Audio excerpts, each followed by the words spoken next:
Let's go, girls. Welcome to Talk Wealthy to Me. I'm Michelle Taylor, founder of Women in Wealth. From breaking money myths to building wealth and achieving financial freedom, we're here to empower you to create your own path. Talk Wealthy. Now, join the conversation and let's change the way women think and feel about money. Okay, ready?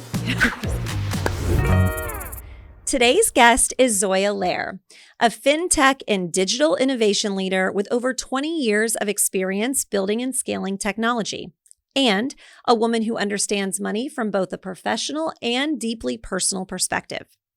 After years of working in fintech while raising 3 kids and managing the nonstop logistics that come with real life, Zoya reached a moment many women know well: success on paper, but systems that no longer supported the life that she wanted to live.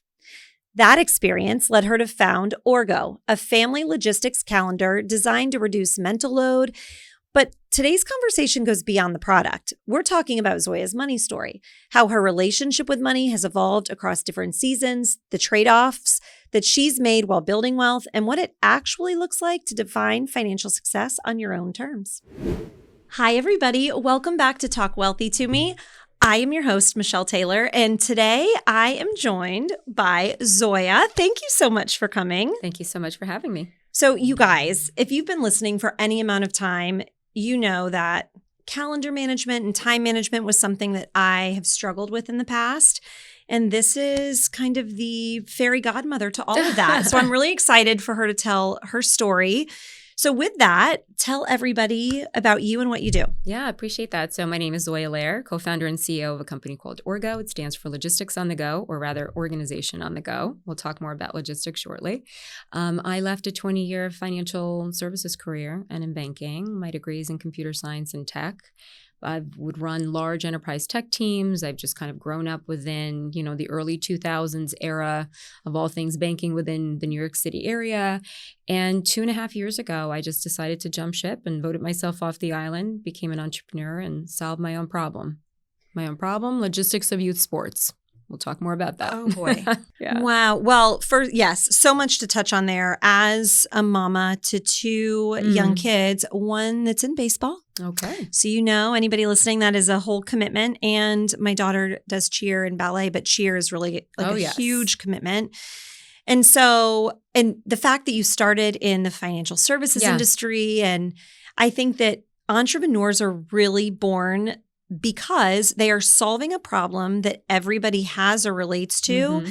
And maybe it's something that already exists, but they're just doing something different. Yep. Which I think is how so many people find success. It's not by trying to reinvent the wheel. It's really just thinking, this is great. How do we make it better? Mm-hmm. And that's where you come in. So how did this all come to fruition? What was going on in your life that made you think, holy cow, this is a thing that I need to create? It was definitely a holy cow. So sitting in corporate, and then, I was like at a role and a title that I had fought for many years to attain and reach. And I was fairly satisfied in having done so.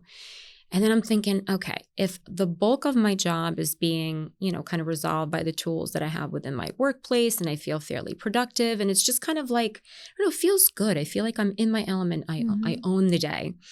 And it would be constantly interrupted with text threads and updates and email chains and carpool questions and group me, WhatsApp, all the group me, right? And all we were trying to do ultimately is trying to figure out how to get the right people to the right places on time. Mm-hmm. That was the goal, and it was on rinse and repeat every single day across my 3 kids. So I've got 3 daughters, ages 15, 11, and 8.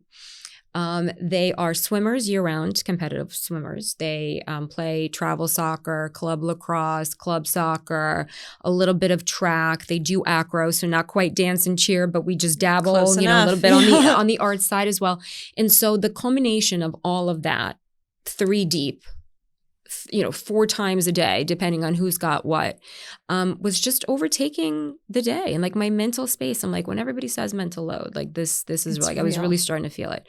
So it kept encroaching on my day to day more and more so. And I just started to ask the question, why? Like I'm sitting in a fairly complex role, doing kind of complicated things in my day job, and I don't feel that complexity, the weight of that, but I do quite a bit of that weight. I feel it from the home. I'm like, why is that? Do I not have the tools?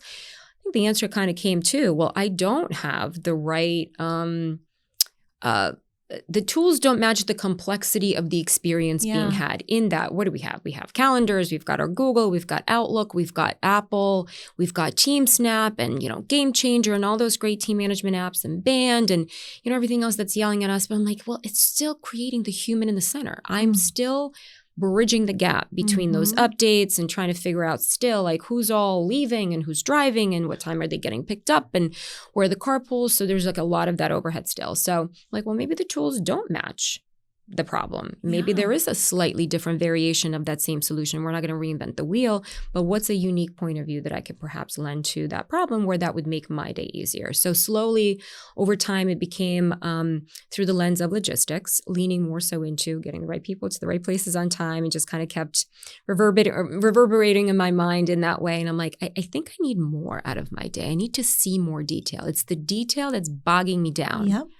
Detail like all of the T-minus calculations that we're doing backwards, manually, 10 times a day. Acting in paranoia. What are we missing?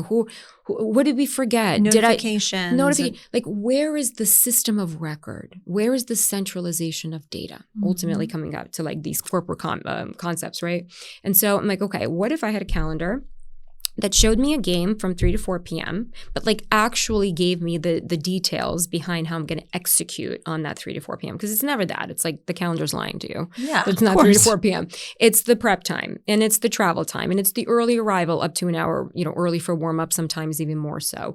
It's all of the different carpool stops along the way. It's trading off who's driving to, who's picking up from. Tuesdays it's this, but on Wednesdays it's that, but Saturday it's something else. So all those different variations and combinations of the schedule, as it were, of that 3 to 4 p.m. I'm like, okay, well, what if we did that thing differently? So we developed a calendar. It is essentially a calendar, and it does a couple of things. It centralizes data in that you can import all of your calendars from Google, Apple, Outlook, and all the team management apps. It will sync to Orgo. It will bring those schedules in, but it will expand those events into logistics. So we will auto-calculate travel times for you. We will reflect the traffic patterns that are real time for that time. Lord. You can change the transportation mechanism. You walked here, right? You didn't drive here. So let's take that into effect. That's going to take you a little bit, different travel time to walk than it is to drive. You maybe had a stop along the way. Let's reflect that. Maybe there's an errand that you had to run and you ultimately want to like back in to a timely arrival to, your practice or your meeting and whatnot. So that's kind of how we represent the events with prep time and travel time and early arrival with multiple stops if you so choose, with multiple means of transportation and drivers, who's driving to, who's driving back from. And we put that into, what we think is a pretty cool UI and just send you notifications. It's time to start preparing. It's time to start driving. You're on autopilot. You're executing mode at that point because all of the logistics have been laid out. I mean, yes to all of that. Does that speak to your mind? Well, because, as women, entrepreneur or not, we are always managing a million things. And when you try and put it all in one spot, things don't talk to each other. So to have something like this, it simplifies. And I talk to the listeners all the time about find what is taking time that would normally be a $10 task and find a way to offload that. And this is one of those things. If you can have an app to do all of this for you, it's almost like having a personal assistant that is strictly focused on your children's activities, which when we were growing up, that world is no longer here. You can't do anything, we do twice a week. I mean, it's so intense. Yes. Right. Yeah. Or you age out of that, right? So it's not for everyone and everyone's like, well, I've got a toddler and, we've got daycare and we've got babysitters. I'm like, cool, let me talk to you when you're 7 years old or 8 and you're aging out of rec and you're maybe getting into travel and you've got 3 kids deep and now you're in these carpools. So the complexity grows over time. And when you start to experience the weight of that, we'd love to be there, to kind of help ease the load. But that's who we serve. It's the multi-sport, multi-athlete households for the most part. Oh, yes, because very unlikely that both kids or 3 kids or 4, all the kids are doing the same sport. Or even the same sport, We've got 3 swimmers. They're never at the same place at the same time, very rarely. So we're constantly getting ripped, three ways apart to be in all those places. But such as, the commitments that we've made. And I don't mind being busy. Like I do busy well, as I'm sure you do too. Like many of your listeners, I'm certain are high functioning, very accomplished professionals, from personal perspective and so forth. It's like we like busy. We sign up for busy. I don't sign up for chaos. Well, and that's what it turns into. I like to have control. I like to have confidence. Well, especially, and one thing that I know is a challenge for me all the time is we are very busy and it's the notifications and certain teams or certain things go into 2 different spots. And if you don't check your phone all day because you're busy and then something changes for that evening, then you're spiraling, it's just a lot. Going. So I think you hit the nail on the head, taking something that everybody uses or is likely a prospect for and just making it better and solving a problem. Yeah. What do you think it was that gave you, obviously changing careers is always scary. Jumping into being a founder, an entrepreneur, was there something that gave you the confidence to do that or are you just one of those people that said, I bet on myself and I jumped in? How did that happen? No, I appreciate that. It's definitely never a single moment. I think it's a series of signals and prompts and signs that kind of, continue to validate the thing that you already know. And for me, it was twofold, maybe even threefold. So thinking about seeing the calendar experience slightly differently by the lived experience every single day of being frustrated and be like, gosh, if I just had this, if I only had that, why can't it do this? Started to slowly give the clarity of to what like a future state design could look like. So already getting a better sense for not only the problem that you're trying to solve, but also becoming a bit more intimate with the idea of a solution helped to articulate like, what could that even be? And is it worthwhile, that potential jump? The jump itself was very much a risk decision that was family-based. It was between my husband and I. We're both very corporate, kind of, by the book, like we're very risk-averse in that way. And so he really was the one that prompted me to say, look, I think that this is something.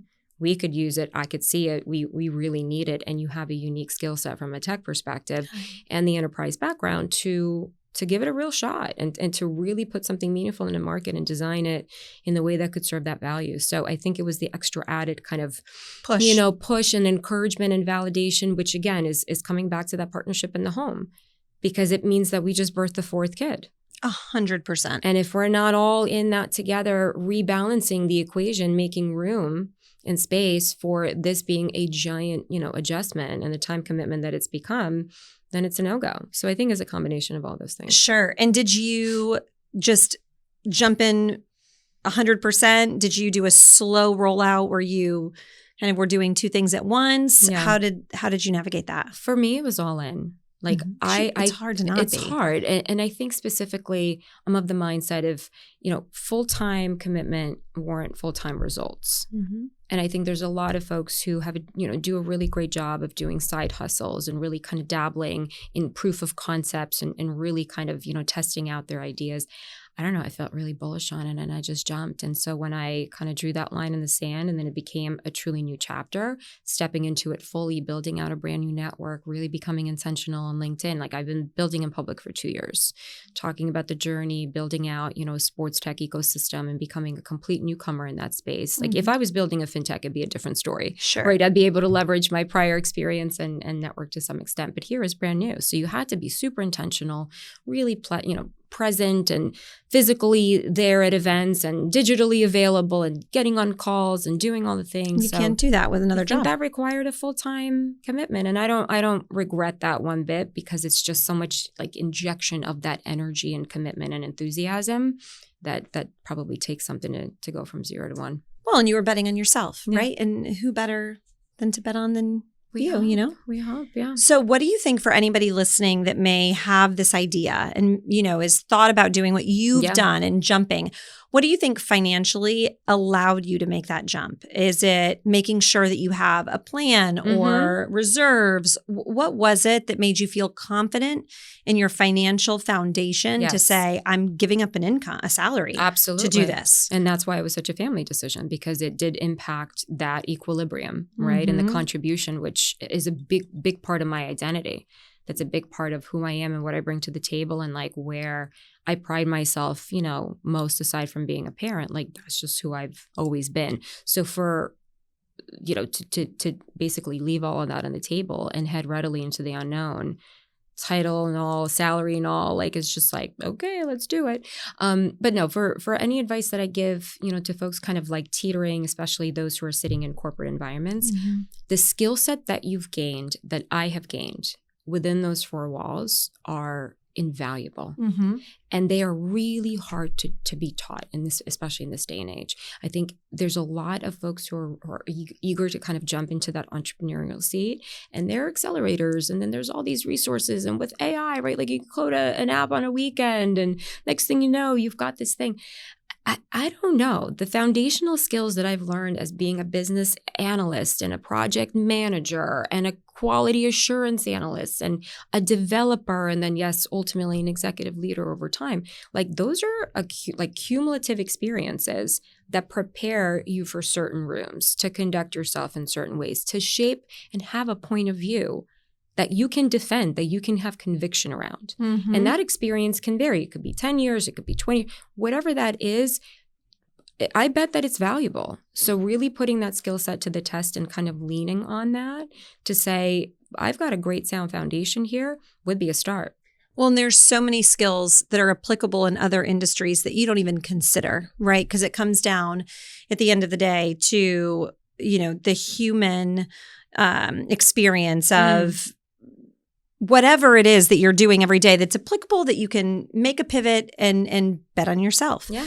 So financially, though, what do you think anybody listening needs to make sure? Because I think that the hardest part about starting a new venture, especially walking away from an income, is making sure that money as an entrepreneur is always going to be stressful. But what do you think people need to do to ensure that money isn't an additional stressor, at least to the best of their ability, before they jump? It'd be a question to ask in terms of the how of the path. And what I mean by that is like you may have the what and the why.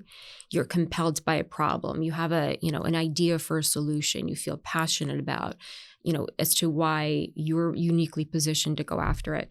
But the how is important. And so I made a decision early on that we're not going to seek out venture funding. Okay. At least in the early onset. We were going to bootstrap, which meant that I had to assemble a team that was open to sweat equity construct. And we were all willing to roll up our sleeves and start doing the work, not raising, not storytelling, not putting decks together. Like those days are gone. Right. And even 2 years ago, those days were kind of running their course, right? You kind of had to bring a product to market and demonstrate proof and traction for the most part. Now it's even more so. And so thinking about the how, like if the financial runway that you want to ensure doing your unique math, backing into your unique venture, are you going to raise funding? Do you have mechanisms and pathways into that? Do you have the relationships? Do you have the skills? Do you have the roadmap to understand what that process entails? Because there's no guaranteed outcomes there. Or are you going to start to build? Do you have the means to do so? Is that a personally funded effort? Is that going to be through, you know, a co-venture of sorts with founders and co-founders and so forth? You know, are you going to do a C-Corp? Are you going to do an LLC? Like all those decision points become like the boring stuff that bogs down the how, but they're imperatively critical.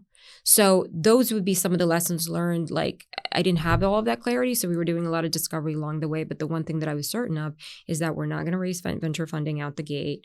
We've been primarily bootstrapped. We have raised a small angel round fairly recently, and only after we brought a product to market with traction that I was able to come, you know, and defend in front of those who would be those check writers.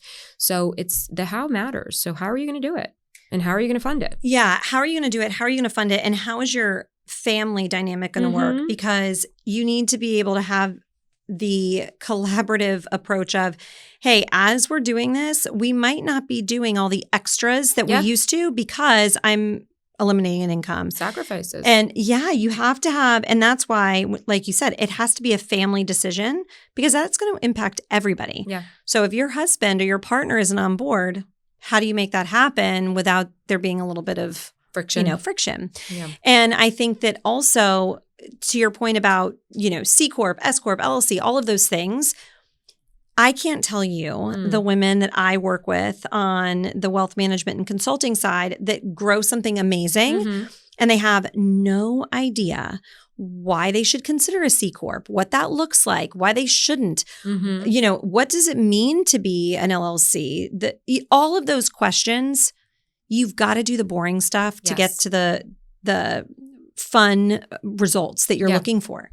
Because one thing goes wrong. That's it. And everything is at risk. And depending on how you own your assets, everything could be at risk, not just the product that you're building. Agreed. And now, with AI, it's easier than ever. That's your thought partner. So just, map out, mock up the scenarios, talk about the certain outcomes that you'd like to see, envision 3, 5, 7, even current day, and figure out what the right strategy and the match is. Previously, you'd have to, consult with an attorney, and those conversations definitely can be costly. And so we would avoid that. But now it's just kind of like have that clarity. Do the research. You've got resources and tools to And I always tell everyone, use AI as a tool. Get the, thought out there, gather kind of what the results are, and then partner with somebody to say, hey, does this make sense? And that's where women need to leverage our relationships, talk about these things with your friends and your peers and your mentors, because likely somebody who has done very well has been through this and can kind of talk through it and give you the human side of what AI can never give us and get the questions answered so that you're setting yourself up for success from the very beginning. And the lessons learned. Those are important. If someone else had already experienced them and have looked around the corner and have now seen what's to come and saves you the trouble of, experiencing it yourself, that's money paid right there. I was just going to say money not spent. That's right. Well avoided. That's right. That's right. So when you were growing up, coming from financial services and the banking world, when you were growing up, what was your experience like with money? How did you approach it? I mean, as a woman going into financial services, that can either be heavily male dominated or depending, there's a lot of women in the banking side. But what did that look like? Did you have a mentor or an example of, hey, look at this woman, she's done all the right things? Did you grow up with a scarcity mindset? So you were like, I want to do everything I can to avoid that. What did that look like, the 8-year-old version of you? What a loaded question. So at 9 years old, I immigrated from the Ukraine with my mom with $8 in our pocket. Wow. And it was just the two of us, and we lived in Brooklyn, as many had at the time. And, we were in government housing, and it was just scarcity is not even the word. So we lived on $20 a week on groceries. Like that I remember being kind of like a fixed amount. So very early on learning, the value of work and the dollar and what it means to survive. And, plan B is making plan A work. Like that's the survival mechanism and the mentality. So that obviously stays in the grit and all of the resilience and the blah, blah, blah, like all the other things. But interestingly, she was a technologist. Okay. And so despite language barriers, she was able to get to work right away and start to, contribute to a life anew. And she was very technical. And so it was the .com era. Like that was the most prized skill set, beyond the traditional ones. And so she was able to become, operational, if you will, right away. And so I kind of had technology in my home earlier than most. And we had a PC at a time when, most didn't. And so everybody came over to play those good games. And it just was like, I was enthralled by it all. And I became curious just because I had access to it, through her. And so, of course, first generation has to honor the parents. You cannot disappoint. For sure. Cannot disappoint. The sacrifice, all of the things. Had to live up to it all. And so I followed suit and I pursued a similar degree of my own. And just kind of, being in the Northeast, you get sucked into banking, financial services, insurance. And so I kind of click-clacked my way around all of those, a little bit of SaaS, a little bit of MarTech. But early days, MetLife specifically was where, the early side of my career began. And, oftentimes I was the only woman in the room or among the very few because I was always sitting on the tech side. Yeah. But so was she. And so she kind of normalized that for me in a way that didn't feel revolutionary, didn't feel different. It didn't feel like, wow. It was kind of like, yeah, you're here, I'm here, we're all doing the just work. Like, what's the difference? Yeah. And so that kind of like ignorance, if you will, I think bred normalcy in me that like, I'm in this room and as are you. And I'm at this table as are you. Like, what is so special between the two of us that we have to note that difference? And so I think that naivete almost helped me kind of, equalize. Well, I love that. Yeah, because it doesn't matter. You all are chasing the same results. Yeah. And I think women are uniquely positioned to make a bigger impact in that space in finances because of how women approach money.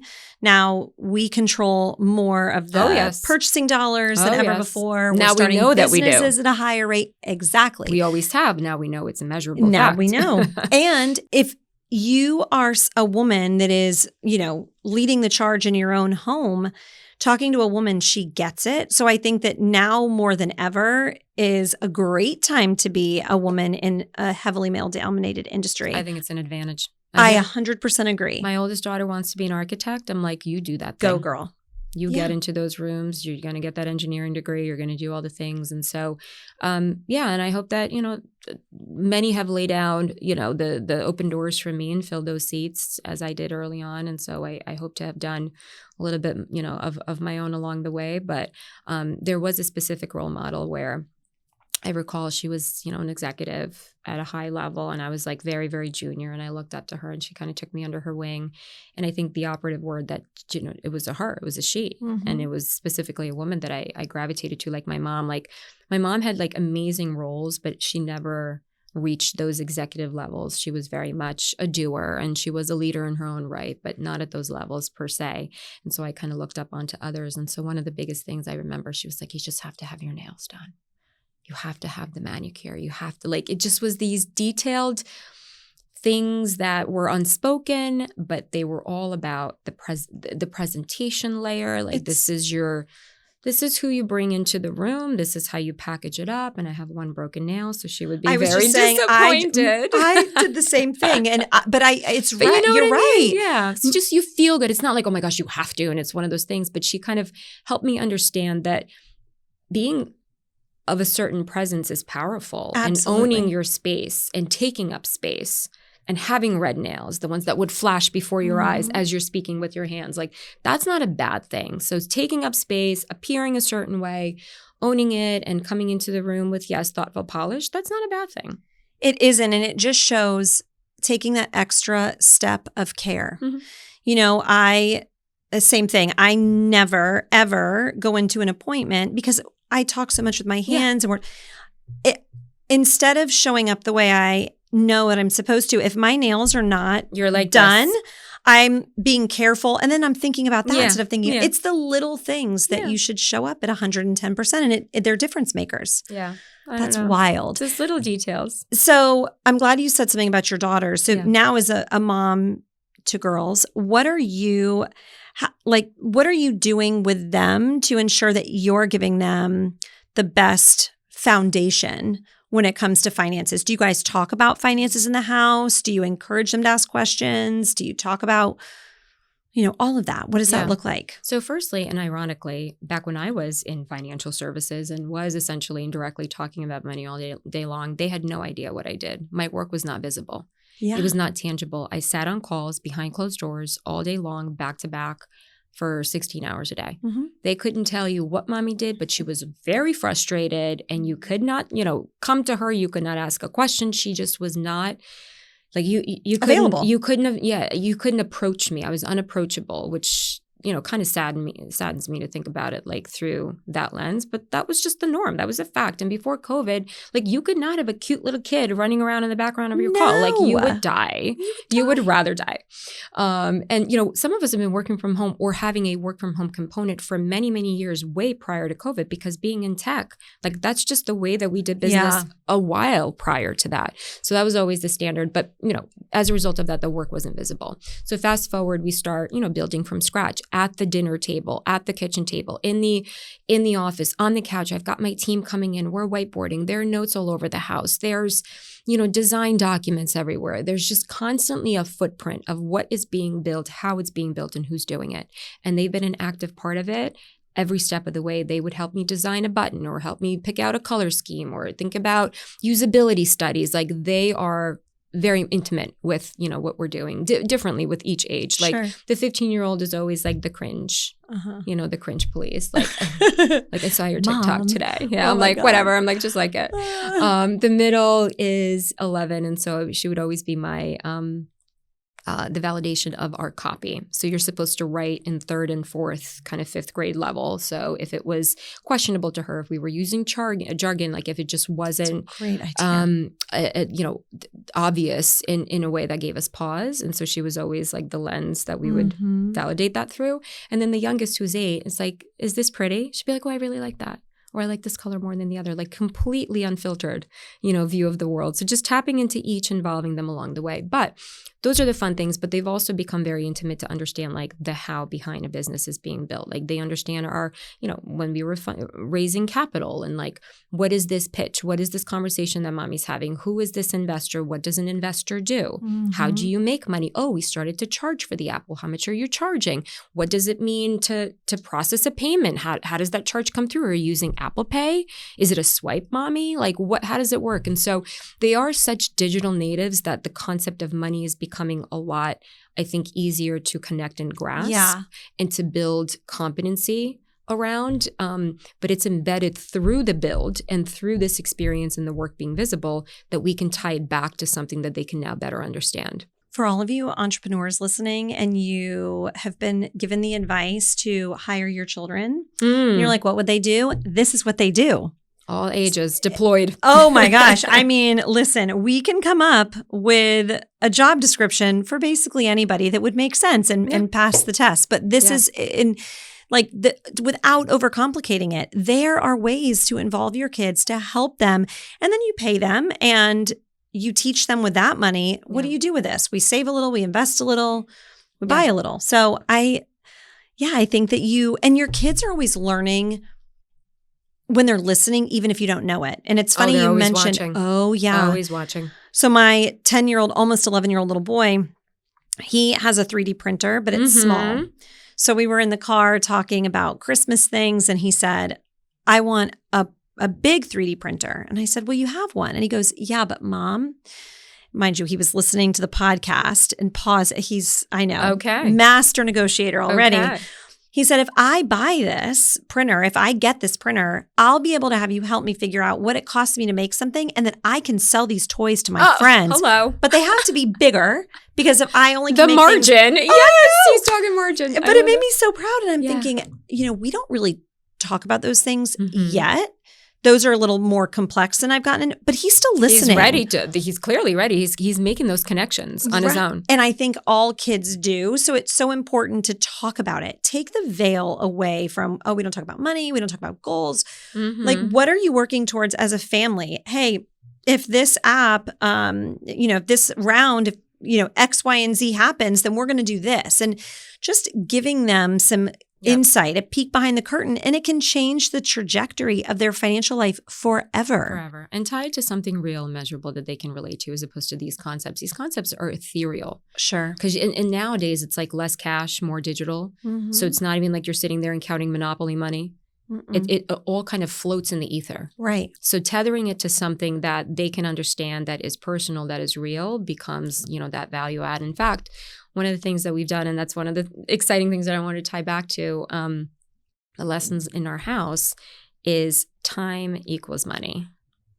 So let me walk it back.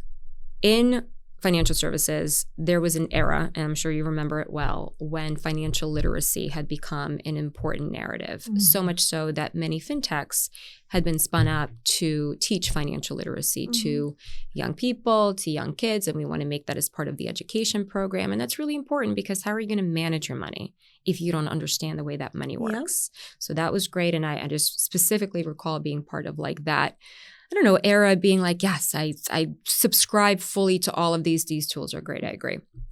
Similar concept, we talk a lot about time management, but we're missing a very critical step. Where's the literacy? Where's the understanding of how time works? We jump right into time management, like financial management, but we take the time to understand how money works, because it's not innate. We're not born with it. We need to understand how it works. So we trademarked, and as of today, actually, it's a registered trademark of Orgo Inc., time literacy, which is the relationship that you have with time as it exists in the real world and how it impacts your collaboration with others. And the reason that we submitted for time literacy specific, as an extension of what we've built, is because our platform visualizes time in such a way that it shows you exactly how time is spent for that particular event. It's showing you how time will be spent in the real world, back to preparation and travel time and the early arrival and carpool drivers. You see that event, there is no guesswork. That is exactly how you will experience it, plus or minus of things that, may come up unplanned along the way. Mm-hmm. But now you can manage that time better because you see clearly how that particular time event works, or that, that schedule, that day, and so forth. And so we talk about time equals money, time literacy in the home. My team is scheduling things in the app. She assigns us as drivers. She works. She's a multi-sport athlete. It's incredible. She asks for rides. She doesn't have to negotiate. She kind of sees very clearly if there's a conflict. Otherwise, she'll line up a ride for herself from others, or she'll ask me to drive her friends. She'll put that right into the app. Like, it has just transformed the way that our household functions and communicates, and yes, manages time. But it's so tertiary, secondary, because the foundation that we've kind of brought into the home has allowed for that. Well, and I'll tell you, as someone who has struggled with time management my entire life, and I can make all the excuses in the world for why and the studies I've seen. And the reality is, when I think of, and I've gotten better at it, but when I used to think, oh, this meeting starts at, noon. I have so much time. I have so much time, but you're not thinking about the travel to get there, checking into where you're going. Yeah. And I think that very much is something that you have to learn. Yeah. And if my mom is listening, I'm not saying you didn't do it, but I obviously wasn't taught that consideration. And it doesn't come naturally. You have to consider those things. And I think that that's really a unique piece of what you've built, is building everything out. Yeah.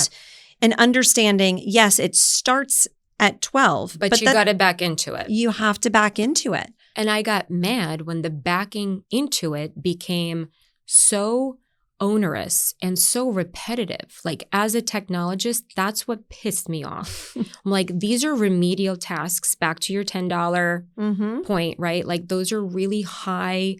It takes up a lot of my time, but they're low value, like high stakes, low value, if that makes sense. Like, there's a lot on the line if I don't calculate that correctly, if I don't show up at the right field at the right time, right? Or, whatever other meeting, et cetera. So I just got mad at the fact that I had to do that manually in the age of AI and tech and everything else. I'm like, why should I have to? And I got mad. So, observation bred frustration, then called for action. I was going to say, and here we are looking at the next big, empire being built. Aww. And it was just solving a simple problem that everybody could relate to. Yeah. So I think that we're going to be extending, the value add. Like, everything that we've just talked about lives inside the app. And yes, you do have to download it. $6.95 per month per family, or $59 for the year. And we definitely priced it to make sure that it's as accessible as possible. No ads or anything, is super clean. But we're going to be spinning up call it a widget or a companion extension that can deliver a similar value within your calendar, your existing Google Calendar, outside of the Orgo app. You can upgrade into the app if you so choose. But if you want to stay within your current calendar, we can perform that calculation and expand on those physical events in a way that can fill the space and show that event fully, at least to back you into all of those additional components, so you don't assume that you will teleport at 12 o'clock and dial into that physical meeting. You will take the time to start preparing and then, start walking, et cetera. That's so exciting. Yeah. And so you're building that now. When will that become, do you think, ready for market? It's not hard because of the foundation that we've built is extensible, and that's kind of always been the product vision, is that let's build an engine that can be utilized in other verticals and activated in other ways. So if, the app is the Rolls Royce, then we're building a little bit of a motorcycle, so we can kind of switch lanes and, put you into a driver's seat and get that value. But if you want more and you need to collaborate with others and you have a family that, is complicated scheduling like my own, I'm sure yours as well, that option also exists. So probably within the next month, we're just going to be fine-tuning some things.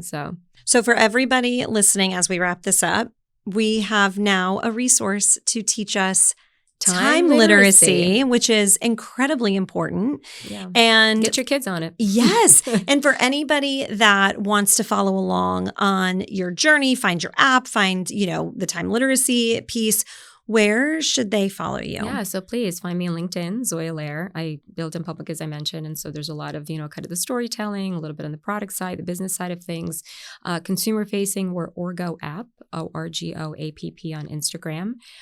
Zoya Sports Mom, I always co-collaborate with myself just to kind of give the personal touch on some things. And then TikTok is the wild, wild west of techie sports mom. So we can have some fun in there as well. I love it. Well, website too. Oh, yeah. Immediately go to orgohq.com. So www.orgohq.com, and you'll see all the wonderful features that we built out. And what's the next big thing? In 5 years from now, where do you hope to be with this company? Logistics as a service. I love that.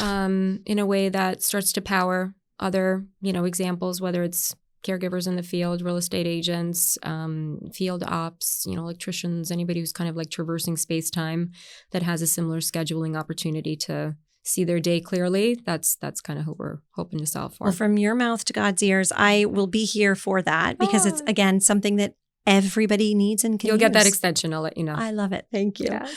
Well, I appreciate you spending so Pleasure. much of your time here with me and continuing the conversation, leading by example, and changing the way that young women in your own house are approaching these things because everybody is watching, and that's where real change happens. So, of course, for the rest of you listening, thank you so much for joining and spending a little bit of your time that is so precious with me here. And until next time, let's continue to change the way women think and feel about money together.